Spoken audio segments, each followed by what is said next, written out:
Secret recipe MDH का जीरा SIP jaljeera मसाला। SIP SIP जीरा सिप MDH का जलजीरा जीरा सिप MDH का जलजीरा जीरा सिप। लेकिन सत्ता में अब शुद्ध सियासी खबरों की बात करेंगे। फिलहाल बिहार देश की सियासी खबरों का केंद्र बना हुआ है। इसकी वजह यह है कि बिहार में इसी वर्ष विधानसभा के चुनाव होने वाले हैं। ऐसे में हर राजनीतिक दल ने पूरा फोकस मतदाताओं को लुभाने पर शिफ्ट कर दिया है। महिला आरक्षण और पेंशन बढ़ोतरी जैसे फैसलों के बाद अब नीतीश सरकार लोगों को फ्री बिजली वाला गिफ्ट दे सकती है। जानकारी के मुताबिक बिहार सरकार 100 यूनिट तक हर परिवार को मुफ्त बिजली देने की योजना लाने जा रही है। इसके लिए ऊर्जा विभाग की ओर से भेजे गए प्रस्ताव को वित्त विभाग ने मंजूरी दे दी है। अब जल्दी ही फ्री बिजली वाला ये प्रस्ताव कैबिनेट में लाया जाएगा, जिसके बाद बिहार में 100 यूनिट तक फ्री बिजली मिलने लगेगी। इस योजना को लेकर पहले वित्त विभाग की मंजूरी इसलिए ली गई है क्योंकि इस योजना का आर्थिक बोझ राज्य सरकार पर पड़ेगा। हालांकि अभी यह स्पष्ट नहीं है कि इस फ्री बिजली स्कीम की रूपरेखा क्या होगी।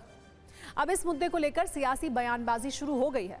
आरजेडी के नेता तेजस्वी यादव सरकार की इस घोषणा को अपने वादों की ही कॉपी बता रहे हैं। कल TV9 भारतवर्ष के पॉलिटिकल कॉन्क्लेव में भी तेजस्वी यादव ने इसको लेकर नीतीश सरकार पर कटाक्ष किया था। सुनिए उन्होंने कहा क्या था।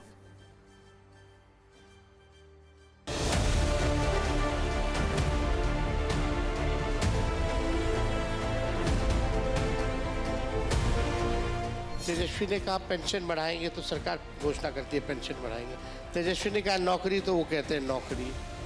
और अभी एक और युवा आयोग का हम बोले तो अभी घोषणा कर दिया युवा आयोग का। तेजस्वी आगे आगे इनकी पूरी महारत भाजपा और एनडीए सरकार पीछे पीछे। कौन दे रहा है? तो कुछ नया तो नहीं कर रही, जो तेजस्वी कह रहा है वही करना पड़ रहा है। हमारा बिजली नीतीश कुमार जी के चेहरा को देखने के लिए हर घर बोलता है, और जिनको अपच है कि नीतीश कुमार जी ने विकास नहीं किया है, उनसे हाथ जोड़कर विनम्र अनुरोध है कि अपना घर का बिजली कटवा लीजिए, तार नोच लीजिए और घर में ललटेन टांग लीजिए। बिहार की डबल इंजन की एनडीए सरकार की विदाई का समय है। और चुनाव है तो चुनावी घोषणा में वही सब घोषणा कर रहे हैं जो तेजस्वी यादव जी के दूरदर्शी सोच ने पहले ही इस सारे चीज़ों की घोषणा की है कि तेजस्वी सरकार बनेगी तो हम 200 यूनिट बिजली फ्री देंगे।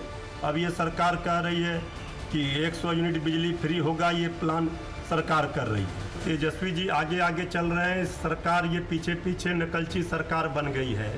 ये सरकार की विदाई में ही बिहार की भलाई है। हाल के दिनों में बिहार में न केवल बिजली की मांग बढ़ी है बल्कि उत्पादन भी बढ़ा है।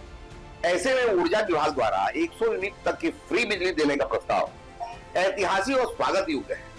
इससे बिहार की जनता को बहुत बड़ी राहत मिलेगी। हमारी सरकार जो कहती है वही करती है।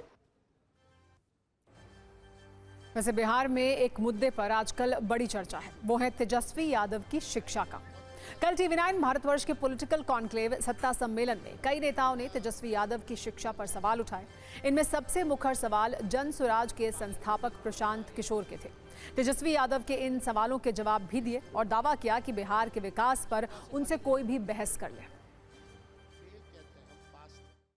तेजस्वी यादव 9वीं फेल है तो हम क्या कहें कि PhD किए हुए हैं।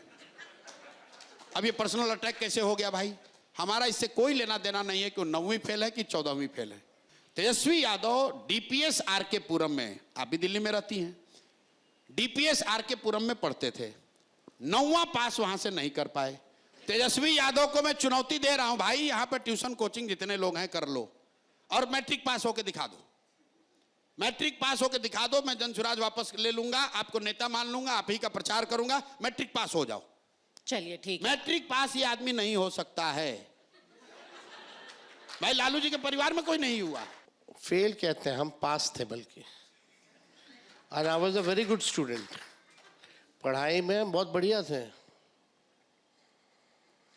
लेकिन मेरा सचिन तेंदुलकर जी को देख करके एक पागलपन, एक जुनून आ गया कि हमको भी सचिन जैसा बनना है और देश को रिप्रेजेंट करना है। उसके बाद से मन ही नहीं लगा पढ़ाई में। मेरे काम के बारे में आज तक बोले हैं, वो आएंगे तो हम उनको पढ़ा देंगे कैसे काम होता है, सरकार कैसे चलाई जाती है। आज क्या कारण है कि इतने बड़े बड़े विद्वान पंडितों को भी 9वीं पास के बारे में कहना पड़ रहा है? बात है ना कि आप जब चुने हुए नेता की योग्यता इस आधार पे देखेंगे कि किसके पास कौन सी डिग्री है, तो लोकतंत्र में बड़ी दिक्कत हो जाएगी। लोकतंत्र में बड़ी दिक्कत हो जाएगी। फिर आपको ये तय करना पड़ेगा कि इस देश में चुनाव वही लड़ेगा जिसके पास पीएचडी की डिग्री होगी। अगर योग्यता लग जाएगा कि जिसके पास पीएचडी की डिग्री होगी वही चुनाव लड़ेगा, फिर तो जो है प्रशांत जी को भी पीएचडी करना पड़ेगा, क्योंकि पीएचडी तो वह भी नहीं है। किसके पास डिग्री है कि नहीं है, इस आधार पे नहीं तय होगा कि वो नेता होगा कि नहीं होगा। किसके अंदर लोगों को साथ लेकर चलने की क्षमता है, उसके आधार पर लोग अपने प्रतिनिधि का चुनाव करेंगे। पढ़े के तो हम 6वीं क्लास तक पढ़ल बनी, और माध्यमा से मैट्रिक का परीक्षा दिया हूँ। As a actor, as a singer हम पढ़े लिखे नहीं हैं, बट मैं जिसको रखा हूँ काम के लिए वो तो पढ़ा लिखा है। विकास के लिए बहुत पढ़ाई की जरूरत नहीं है। विकास के लिए ये शुद्ध होना जरूरी है और यहाँ श्रद्धा होना जरूरी है। ये है सीक्रेट रेसिपी MDH का जीरा सिप जलजीरा मसाला। सिप सिप जीरा सिप MDH का जलजीरा जीरा सिप MDH का जलजीरा जीरा सिप।